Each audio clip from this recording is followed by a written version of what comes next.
being a rich auntie, as people would say, is a wonderful thing, But I personally feel like what lasts are the lessons. Right. What lasts is as we say, teaching them to fish, because you Absolutely. can give them so many things and it can be gone. Yes. Oh, in they a are going to be year or gone. two. Yeah. You know what I mean? If you Yeah. do not empower them or Right. give them the tools to be able to take what you give them and allow it and put it in a place where they can make it grow.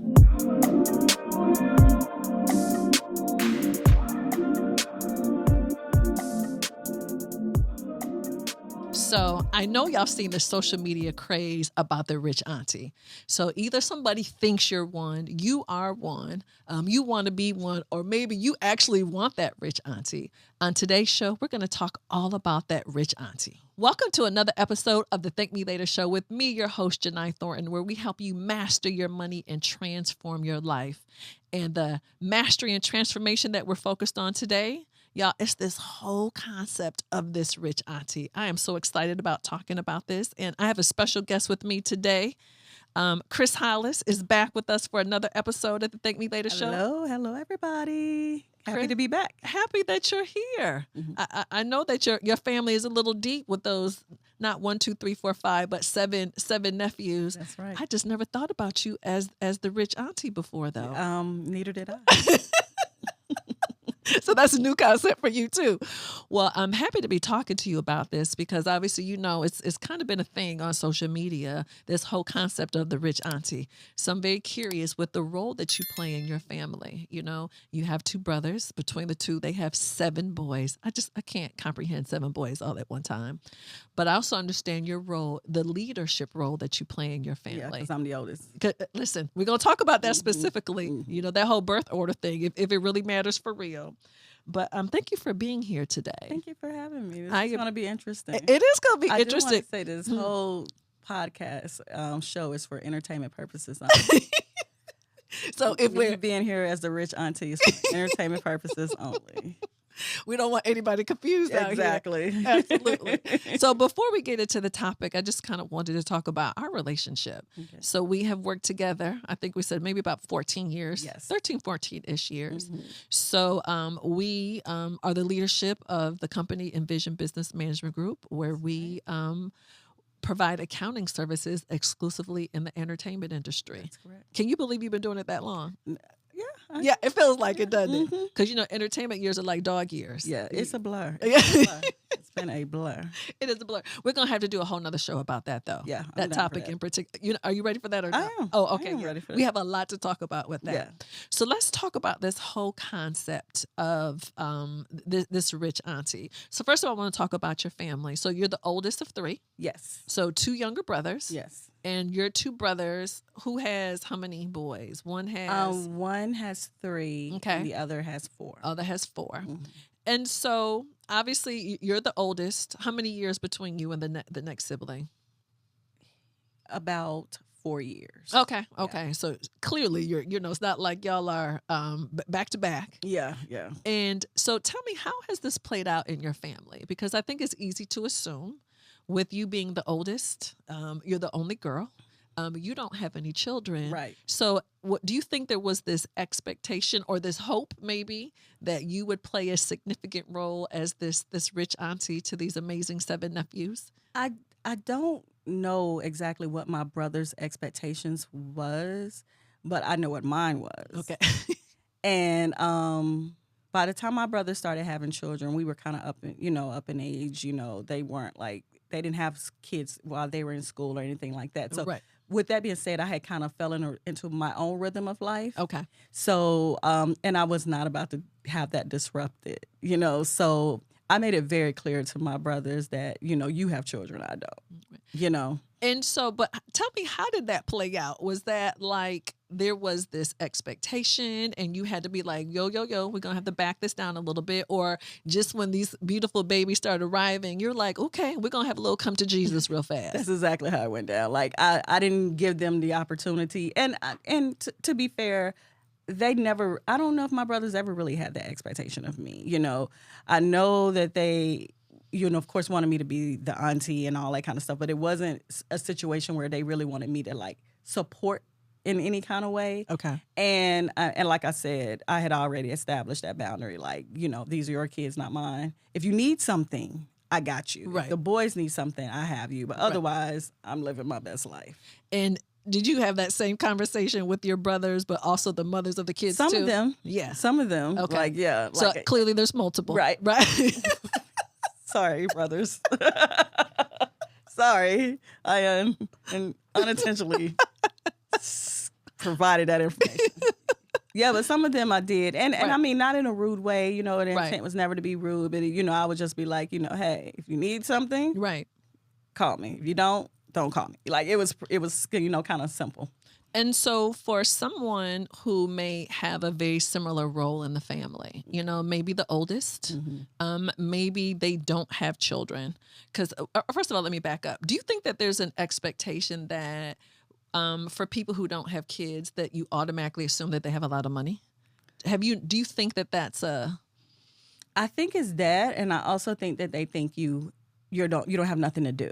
Like you just have all of this time to where, you're always available. You can do this, you can do that, So I definitely think it's either money or time. Okay.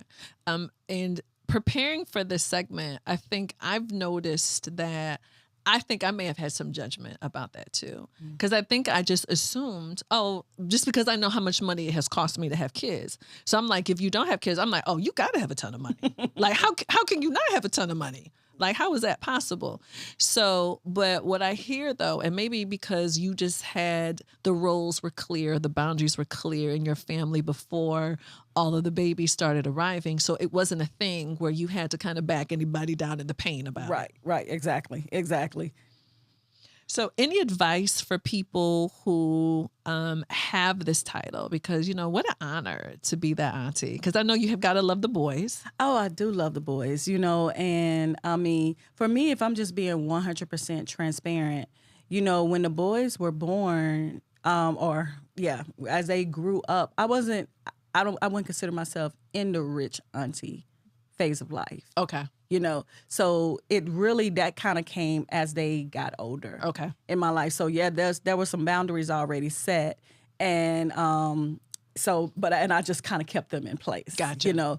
Because really for me, the process became about shoring myself up first. Okay. So you knew to take care of that first. Right. Because, it's like when you're on the plane. Right. You put the mask on yourself first. No doubt.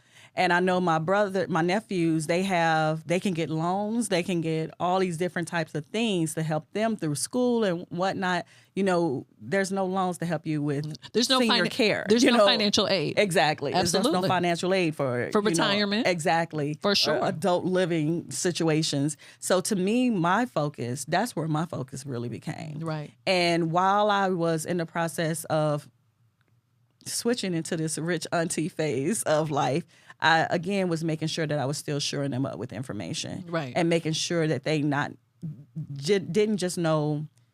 give them fish, but how to fish, as they say. No, understand. And so just for clarity, 7 boys. Mm-hmm. Oldest nephew is 18. He's 18. Mm-hmm. That's the one who just graduated from. Yes. Okay, I saw his pictures on Instagram. Yeah, he was homecoming king. And he was, what's the other one? What? All of the kings. All of that. He was that. Okay. His picture. Caden. Okay. Tell Caden the pictures were, I loved his pictures. Yeah. Okay. He was stunting on them Yeah. for sure. Oh, yes, he was. Oh, my God. Mm-hmm. So Caden is 18 and the baby is? Layson is 3. 3. Okay. Mm-hmm. And tell me about your interaction. Do you get them all at the same time? Do you break them up in groups? I try my best to. You get them all at once? Yeah. I'd love to have them all at once, And it's fun to me, even though even the 3-year-old is, of course he's a baby, but I mean, it's absolute fun. I love having my nephews there with me. Even we've always gathered and had conversations. I remember cooking them food or something like that, and we would sit around a table and just eat, and I would make them like put their phones up. Right. And, they were at that age where they would still listen to me. Sure. You know what I mean? Right. So now they're at that age where now they're older, they still listen to me. Oh, I love that. Yeah. I love that. I tell them all the time, I'm one of those aunties that would kick you in the throat. Like, when you have boys, yeah. you can have say that, though. You have to like put them in a headlock, and they need to know you can do that. Right. So, what I think that really planted was me being a person they can talk to. Right. Because they've been talking to me since they were 2 or 3 years old. Right. But I don't think, Chris, that people understand that boundaries is a form of love, though. It's not just a form of discipline, but I think just establishing that, like, I'm the auntie who will kick you in the throat, Yeah. or I'm the, your brothers understand that y'all better try to figure out some things before you call me. Right. That is a form of love, and it is teaching people how to fish. People have to know how to fish. Exactly. We can't just keep giving them fish. Exactly. I mean, and to this day, you know, when my nephews need certain things, particularly like they're going off to school or they're working on, they have their own little entrepreneur bug that they have now. When they're working on things, who do they call? Right. They I love call that. me, you know, and I'm the one that's helping them through. You know, two of them have their own clothing lines, you know, so, and that's really trying to do well, you know, so I'm excited that they are allowing me to be a part of that. And I truly believe it was because of the seeds that was planted. So tell me your approach, because I'm very curious. So I'm curious about a couple things. Okay. Number one, that there may be this need. You hear from one of your nephews or your brother. What is your process to how you decide if it's a yes or a no, or the terms? If it's a yes, like, do they need to pay me back? Yeah. Like, is this a gift? Yeah. How do you approach it? It's funny. One of my nephews, hi Tanner, he just texted me a couple of weeks ago and was like, "Hey Auntie, I need some money for some wings." This is what he texted me. Some Wings, like hot wings. I'm like, how old is Tanner? Tanner is 16. Okay. I said, Tanner, you have a job when you get paid. And he's like, well, I don't get paid till Friday. So I was like, well, I guess you're not eating wings till Friday. You know what I mean? Because I'm not going to bail you out of that. You know what I mean? You got to wait. Yeah. Just like we have to wait. Yeah. You know? So, but as far, when it comes down to making that decision, of course, it depends on the level of importance. Okay. I know that my siblings enough to know that if they're asking me for anything, they've exhausted every measure because they know not to come to me before that, you know. So most of the times that's when I will kick in. Right. I've never been in a situation or put my siblings or my nephews in a situation where they had to pay me back. Okay. However, I mean, I'm not to say that I wouldn't, right? But thus far, I haven't had to go that far. But that could be primarily due to how my brothers have handled situations. You know, if they came to me, it was typically something where there was nothing else that they could do. Right. And all I keep thinking, Chris, just hearing you talk about these boundaries, you know, it is a form of self-care. Mm-hmm. And it's not like it's harsh and I'm telling you, and why you ask, that's not what we're saying. It's just like, this is how I roll. If you know, y'all know me. It's not like you just all of a sudden woke up one day and it was that way. Clearly you have established this with your brothers being the oldest. You think being the only girl matters too in this situation? I was just thinking about that. I think some of why my boundaries have been why I've stood so strong on my boundaries is because they're men. Right. You know, so I think there was an expectation of me, like, you know, y'all got to figure this out. Figure it out. You know? Right. And I mean, this is life. And so I think that if I had a sister, I don't know, maybe my energy might have been a little different. I'm not 100% sure. But I do know that me standing firm was a part of me trying to help my brothers who are younger than me. Okay. Like grow up into their own manhood. I love that. So how do you handle Christmas, birthdays? Is it like a formula? Sometimes I don't handle it at all. You know, I'm like, look. With that many kids. Y'all have jobs, you know, figure it out. I used to, for the older ones, like the first 4, that's kind of like how I did my math, or maybe the first 3, I would always like give them more. The older kids? Yes. Okay. I would always give them more. And the younger ones, I would give them, and I always gave them cash because there's no way I can buy anything for them. Right. You know, I mean. It's too much work. Too. And, you know, the shoes nowadays are, you know, rent for some people. You know what I mean? Like, legit. Seriously. You know? Legit. And of course, those are the shoes they want. I'm not paying that. Right. You know, even, and it's not because I don't have it. Yeah. The principle. Like, I'm one of them aunties, you know. So So yeah, typically it was like the older ones, and basically the younger ones, I would give them like something a little smaller. Okay. And do you what's on your no list? Are you like no toys, no this, no? Are you have any boundaries? Like I don't do that. It's just cash. Okay. I don't have the mental process To even be bothered with all of that. Now, when the little boys were smaller, I would buy toys because you know toys is cool for little kids. Yeah. Yeah. And I enjoy as the auntie watching them open that. You know, there's no fun in opening the card and them seeing some money. Like they not at 5. Right? And at this point, my nephews have come to expect it, so it's no fun. I don't even put it in a card anymore. I just like here. Goodbye. That's how I say it. Goodbye. I just got my face. And they go on to do it. Sometimes I would take them to the mall, you know, and let them spend whatever money they got. So little things like that. Do you think you handled your nephews a certain way because they are boys? Absolutely. Okay. Yeah, exactly. For sure. I really wouldn't even probably know how to handle a girl. Yeah.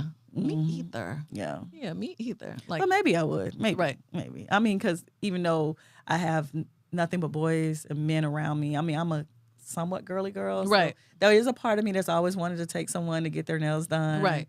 And all of that girly stuff. I would love to be able to do those things. Right. But it just didn't happen. Right.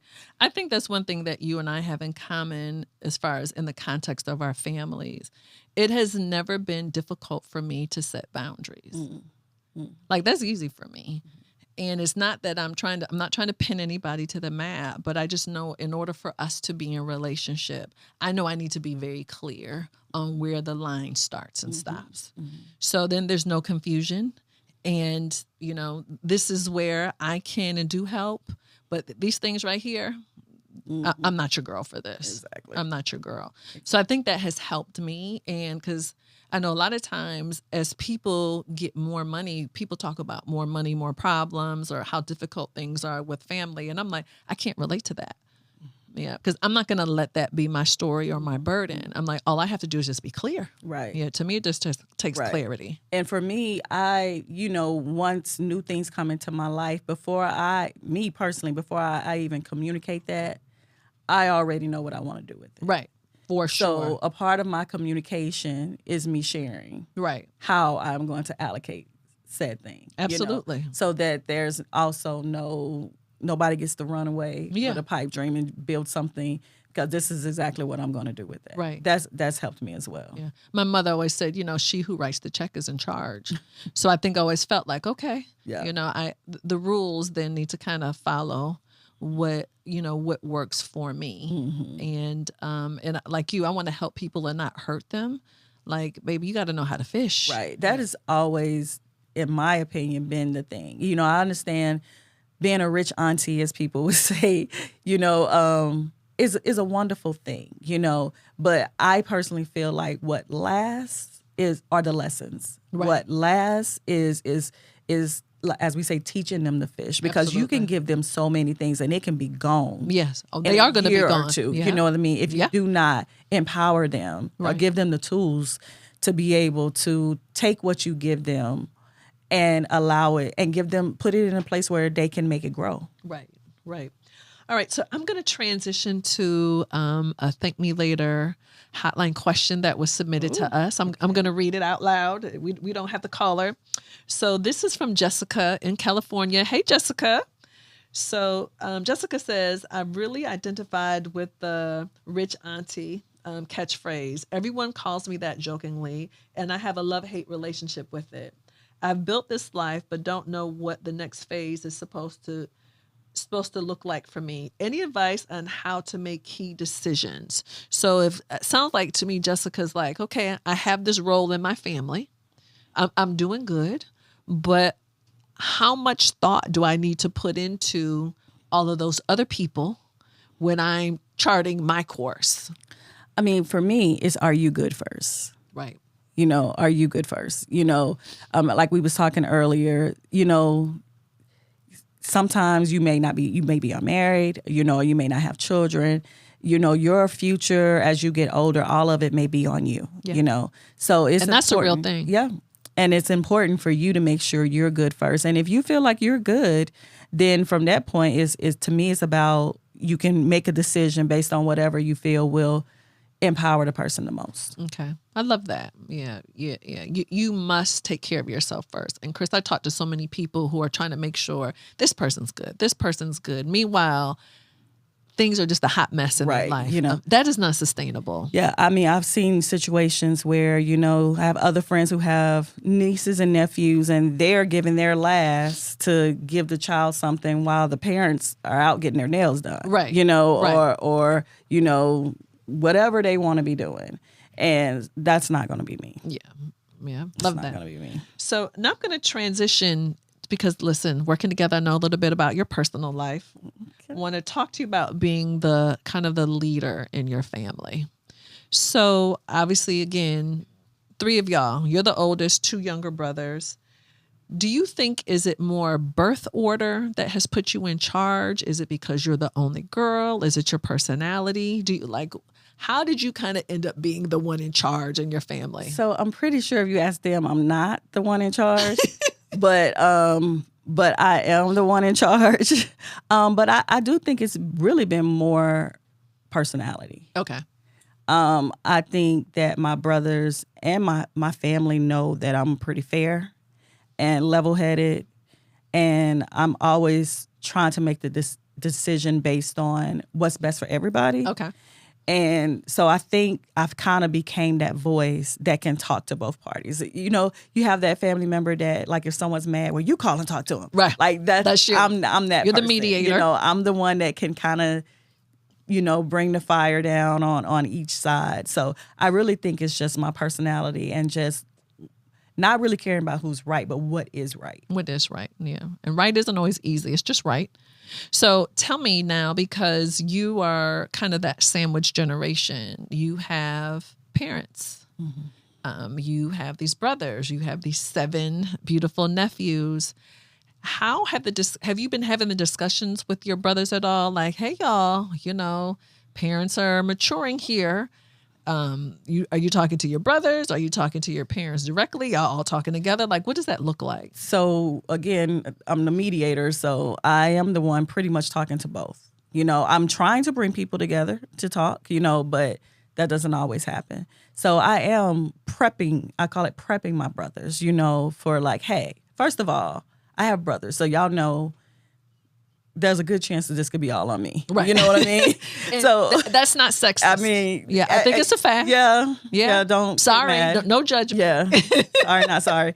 But we have some people in the background over here. Like, what's up with that? Yeah. But I need to pull the data on that. But it most often in families, in death in particular, or illness, women tend to be the leaders in those situations. Right. Now, I don't know why that is. Right. I'm not sure. I'm not saying that men aren't equipped to do it, but more often than not, women are leading. And I think another part of it is because my brothers still see me as single and unmarried. So you have time. Yeah. Well, I don't, all my money is tied up in this, so I can't help here. You know what I mean? Or I got to pay for daycare, and all of these things are true. They are all true. Right. So that's another reason why I feel the responsibility falls back on me, because, you don't have any children. Right.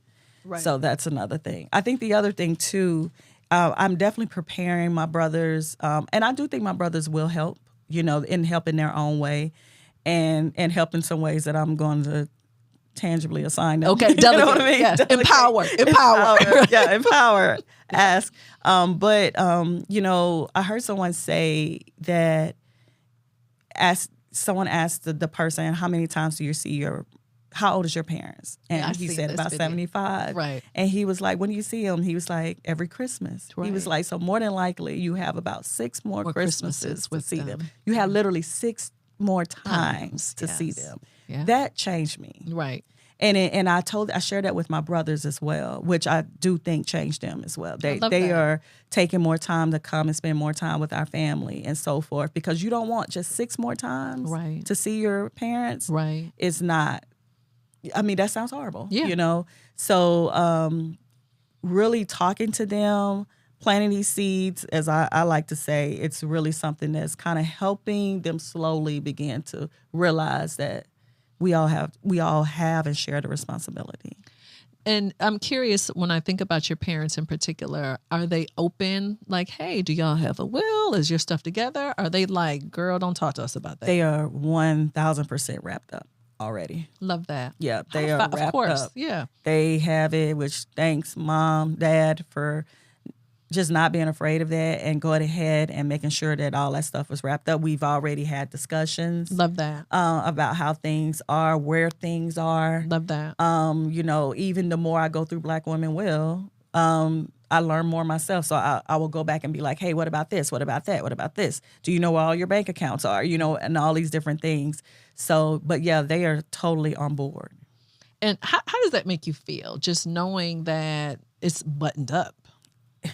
It feels good, Right. you know, and also, you know, it's also in some sense a little scary too, you know, because a lot of it, the responsibility is falling On to you. me. Oh, You know what I of mean? course. I describe it as the job that nobody wants. Yeah. Yeah. Yeah. But you are the person most equipped for the job. Right. And that's also why I tell them if it's going to be my responsibility, I need you to make sure. I will carry what you want out. Absolutely. I do not To want the to have letter. to make any decisions Right. at all. Right. Because, you know, family members start coming out the woodworks. For sure. I don't even know you. Right. You know what I mean? And you got to be prepared for that. Right.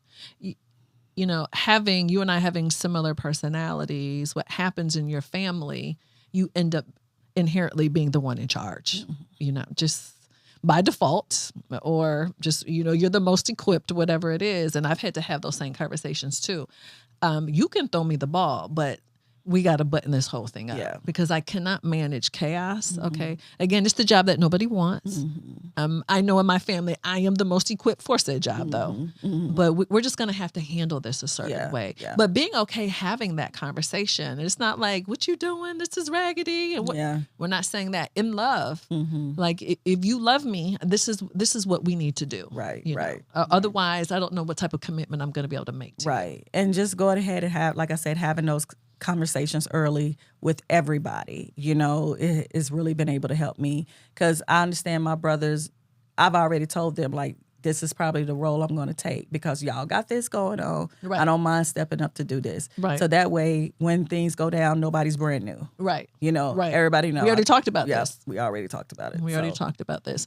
So what advice you have for the person who can't or won't or hasn't had that conversation with their family just about having things in order? You know, whatever, we're not going to say it's the woman, but the person who's going to be in charge. Like, what advice do you have just to get that conversation kicked off?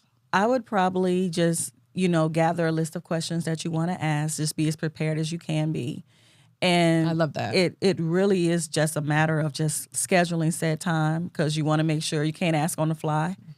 And just sit down. Maybe it's just, hey, let's go out to lunch and let's just start having that conversation. You may not get all your answers at once, but the ball is rolling. Right. You know, you now know a lot more than you did before. And not only is the ball rolling for you, the ball is rolling for them as well. Right. So I think I would just go ahead and just get it started. Right. And I appreciate you sharing that because it's never a one and done normally. Like one conversation and it's all buttoned up. It can take several conversations, That's true. but we can't have years in between, you know, like we have to be very intentional about, you know, getting the clarity and the direction. Right. Every time I see my parents now, I'm like, y'all good? You Right. know, is there anything we need to be talking about now? And my grandmother is still alive. Right. You know, so there's a part of me that also is looking out for my grandparents. Absolutely. You know, as well, like, are y'all good as well? You know, so it's an interesting, like, I am dead smack in the middle. You know what I Sandwich. mean? You're part of the sandwich. And Yep. kind of having to, you know, having this conversation has allowed me to realize why I have so many gray hair now because, you know, life is really showing, it's a lot going on right now. It's an interesting place. Right. And it's funny. The good thing is it's not just happening to me. Like I have friends who are kind of going through Absolutely. it. Friends who, you know, who've already went through it that I'm able to pull from. So that's another thing. Just your network is probably either going through it or have been through it. So I've really been able to pull from them as well. You know, Olu Brown, he would always say, you're either on your way going into something, or you're just coming Coming out. out. You're coming out. So it's always happening. You know, it's just a matter, is it your turn or not? So thank you for this conversation. Very, very helpful. I just, now you're just reminding me a couple people in my family I need to kind of circle back to right now. Yeah. We just need to have a moment. I'm not even going to call it a come to Jesus, just a moment of clarity. It's necessary. Yeah, a moment of clarity. Anything else you want to share before we wrap up? No, I don't think so. So based on the conversation we've had about the rich auntie, about being a leader in your family, I just want you to fill in the blank. We want to know your thank me later financial tip. So finish the sentence. If you blank, you will thank me later. When it comes down to being a rich auntie, I would say if you set your boundaries and secure yourself first, you would thank me later. I love that. Thank you, Chris Hollis. Thank you, Jini Davis Thornton. I'm so happy that you're here to look my full name. My full government name. So thank you all for tuning into this episode of the Thank Me Later show with me, your host, Jini Thornton. If you want to continue to engage with me on social media, you can follow me at Jini Thornton or at TML Money. We definitely need you to like and share this information, because we need to be our brother and sister's keeper. Super important that we just don't hold this information. We have got to share it with other folks. And again, thank you, and I will see you next episode.